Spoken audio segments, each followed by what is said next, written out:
Quand vous prenez un Ibrahim Traoré du Burkina, qui n'est pas un phare de la réflexion, et qui se prend pour Thomas Sankara, franchement, c'est une insulte contre la grandeur de l'Afrique. C'est une insulte contre la grandeur de l'Afrique. Le Tchad n'a rien à voir dans l'AES. Absolument rien. Et il ne faut pas dire... Les Tchadiens, bien sûr, veulent la souveraineté. Mais ce n'est pas parce qu'on veut la souveraineté qu'on accepte n'importe quoi. Ces États sont eux-mêmes des problèmes. L'Alliance des États du Sahel, c'est une grosse escroquerie politique, il faut le dire très clairement. Ce sont des individus assoiffés du pouvoir qui... Chers dames, voici un autre vendu, un autre valet qui s'attaque de façon flagrante au président Ibrahim Traoré. Mais ce n'est pas surprenant parce que quelqu'un comme ça, qui se cherche un nom, quelqu'un comme ça qui alors veut se faire voir aussi, est obligé de tenir de tels propos à l'encontre du président Ibrahim Traoré. On me fait comprendre que c'est le vice-président de l'Assemblée du Tchad. Bon, comme vous-même vous savez, vice-président de l'Assemblée du Tchad. Donc ce qui veut dire que ce n'est pas surprenant, bien sûr. Ce n'est pas surprenant. Un vice-président de l'Assemblée du Tchad. Et nous connaissons tous le Tchad. En tout cas, pas la population tchadienne, mais en majeure partie le régime tchadien. À travers Déby, qui est une marionnette pour la France.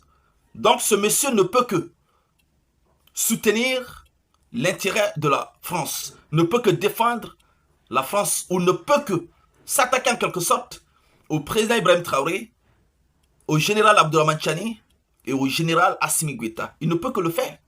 Parce que dans cette déclaration, tu comprends déjà que c'est un vendu. Tu comprends déjà que c'est un pion de l'Occident. Si vous n'êtes pas pour le président Ibrahim Traoré, pour le général Abdourahmane Tchani, pour le général Assimi Goïta, la meilleure des façons, c'est de fermer vos bouches. Mais vous parlez de cela partout où vous sortez dans les médias et vous vous prononcez par rapport à leur sujet. C'est que par endroit, ils vous dérangent. C'est que par endroit, ils deviennent ce qu'on appelle une référence pour vous.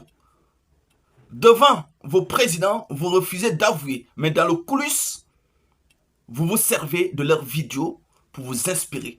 Vous vous servez de leurs déclarations pour vous inspirer. Vous vous servez, en quelque sorte, de leur stratégie pour vous inspirer. C'est de ça qu'il s'agit. C'est de ça qu'il s'agit. Parce qu'aujourd'hui, en toute sincérité, il faut reconnaître, et en contradiction avec ce que tu dis, le président Ibrahim Traoré est devenu aujourd'hui une figure de réflexion pour le Burkina, mais pour tout le continent africain. Qu'on le veuille ou pas. Parce que leur venue au pouvoir a donné plus d'éveil des consciences à la jeunesse africaine. Même au Tchad où vous êtes. Même au Tchad où vous êtes. Vous parlez qu'aucun coup d'État n'a développé ce qu'on appelle un pays. Mais est-ce que vous vous rendez compte que cette France même, qui est avec vous, a connu plus d'une dizaine de coups d'État? Et si vous n'avez pas confiance, je peux vous les citer, ces coups d'État. Donc, toutes ces puissances que vous voyez aujourd'hui ont connu des coups d'État. Donc, ce qui veut dire, quand on parle de coup d'État, qui est aussi une révolution, c'est un changement à la tête ou à la structure d'un État. Et cela permet de changer de façon qualitative et quantitative, que ce soit sur le plan social, politique, économique, culturel au sein d'un État. La France en a connu. Les États-Unis en ont connu. Donc ce n'est pas étonnant aujourd'hui si l'ensemble de nos pays qui ont été gouvernés par des présidents qui n'ont pas pu alors hisser ces pays à un rang considérable, je pense que les coups d'État, pour un bon coup d'État, il le faut. Comme le président Ibrahim Traoré l'a fait. On ne peut pas s'asseoir, voir un président civil qui laisse son pays en train d'être divisé. Et alors s'il y a une possibilité de le faire, je crois que c'est mieux. Regardez aujourd'hui. Regardez aujourd'hui. La lutte contre le terreau est devenue aujourd'hui, en tout cas, une réelle victoire pour le Burkina Faso. Avant, la lutte n'était pas comme ça. Regardez au Mali, la libération de Kidal. Ou bien vous voulez que les Maliens soient toujours dans cette situation et que votre pays, France, que vous protégez, continue à piller cette recherche? Non. Kidal est libre aujourd'hui. Tesawa Etienne est en train de connaître ce qu'on appelle certaines libérations. Alors qu'est-ce que vous voulez? Regardez au Niger. Combien de civils, de militaires tombaient par jour lorsque Bazoum était au pouvoir? Mais regardez aujourd'hui.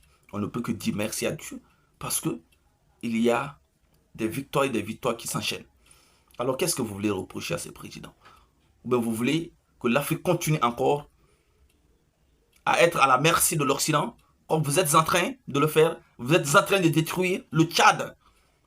Vice-président du Tchad, quel vice-président qui n'a aucun argument solide, sinon tenir que des propos vexatoires contre le président Ibrahim Traoré. Nous aimons le président Ibrahim Traoré. Aujourd'hui en Afrique, que vous voulez, que vous ne voulez pas, en tout cas cet éveil de conscience va continuer. Et vous serez surpris de voir que les pays africains prendront leurs responsabilités, y compris le Tchad, dont vous êtes le vice-président de l'Assemblée, qui est d'ailleurs vice-président avec son attroupement. Alors, chers dames, je ne serai pas là dans cette vidéoconférence. C'est juste pour répondre à ce vendu qui pense que vraiment avoir le monopole de la bonne communication sur un sujet dont il ne maîtrise même pas. Pendant que son pays, aujourd'hui, la population est au bout du souffle. Pendant qu'il n'arrive même pas, certes, au sein de son assemblée, proposer des solutions adéquates pour même de l'eau potable pour la population, ou voire même de l'éducation pour la population, parce qu'au Tchad, nous savons tous que le taux est très faible. Mais qu'est-ce qu'il fait? Parce que tout simplement, on montre aux gens que le Tchad est un pays pauvre, et eux aussi sont cramponnés sur ça, et disent que oui, le Tchad est un pays pauvre, pendant que la France exploite cette recherche.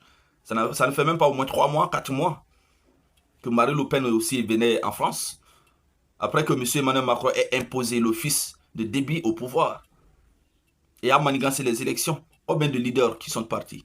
Et tu es là, tu parles de n'importe quoi. Alors, chers dames, partagez la vidéoconférence. Je ne serai pas long dans cette vidéoconférence. Je vous remercie.